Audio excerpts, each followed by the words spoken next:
Nous faisons tous un nombre de choix incalculable chaque jour. Nous décidons de marcher ou de conduire jusqu'à l'épicerie la plus proche. Nous passons des heures dans un magasin à choisir le cadeau d'anniversaire parfait pour notre meilleur ami. Nous nous demandons si nous devrions accepter un emploi dans une entreprise plus prestigieuse, connue pour ses heures horribles, ou dans une entreprise nouvellement créée, où nous pouvons apporter plus de valeur. Bien sûr, certains choix sont plus significatifs que d'autres.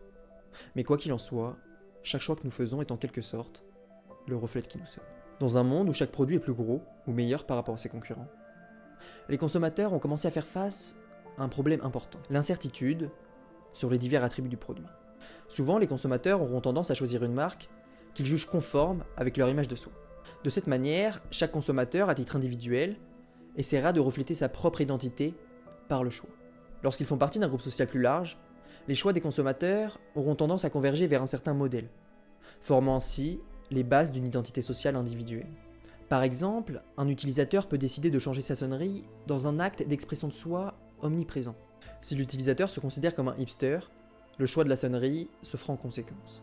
Chaque style de vie individuel reflète les valeurs d'une personne, sa vision de la vie, son style esthétique et son objectif de vie. De plus, le style de vie est un argument valable pour forger un fort sentiment de soi qui résonne à la fois avec l'identité personnelle et sociale. Nous allons essayer de déterminer comment les consommateurs utilisent les marques pour exprimer leur identité personnelle et projeter l'image souhaitée de leur style de vie.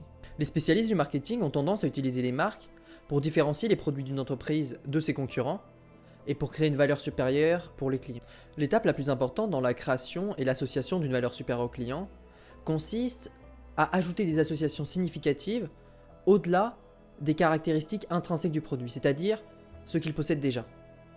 Par exemple, la puce d'un iPhone, ça va être ses caractéristiques, mais Apple va chercher à dégager une certaine image lors de ses publicités, il ne va pas simplement présenter la puce. Puisque justement, l'une des caractéristiques les plus importantes d'une marque est la fonction d'auto-expression. C'est-à-dire que chaque utilisateur a besoin de se retrouver, a besoin de s'exprimer à travers ce qu'il achète. De nombreux utilisateurs ont tendance à utiliser les marques comme moyen d'exprimer leur identité et leur style de vie. Dans les anciennes sociétés, chaque personne avait une place bien établie dans la hiérarchie sociale. Cette place a été atteinte à la naissance ou par la richesse. Aujourd'hui, on peut parler d'un rôle symbolique des biens dans la vie des consommateurs. Les gens ont tendance à faire des inférences sur les autres en fonction de leurs biens et de leur comportement. C'est-à-dire tirer des conclusions sur quelqu'un en fonction de ce qu'il possède. Dans ces circonstances, les marques sont devenues des moyens de signalisation de statut, qui satisfont la prévalence du besoin de statut chez le consommateur. Chaque individu s'efforce de créer une identité basée sur ses choix, ses antécédents et ses expériences passées. Les marques, elles, peuvent renforcer ou compléter cette identité en ajoutant des points d'ancrage perceptifs auxquels d'autres personnes peuvent s'identifier. Par exemple, la principale raison pour laquelle une personne achèterait une Rolex n'est pas d'éviter d'être en retard, mais de montrer aux autres qu'il peut se permettre d'acheter une telle montre.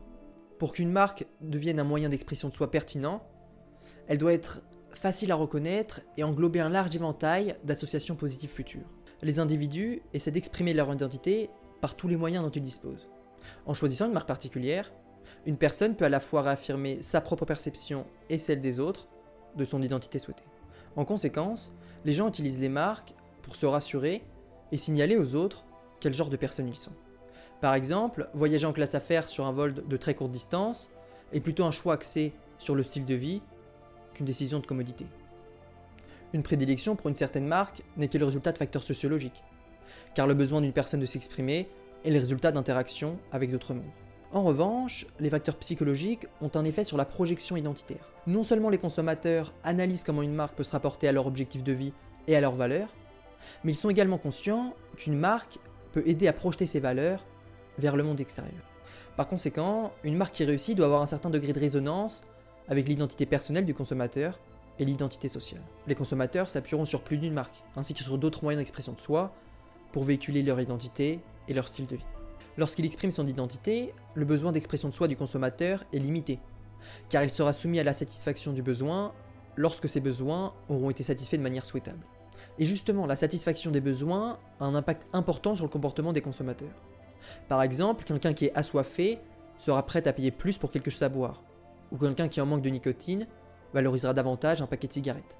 Ceci est particulièrement important lors de l'analyse des corrélations entre les marques et le style de vie. car les frontières entre l'identité personnelle et les activités quotidiennes deviennent de plus en plus floues à mesure que la société évolue.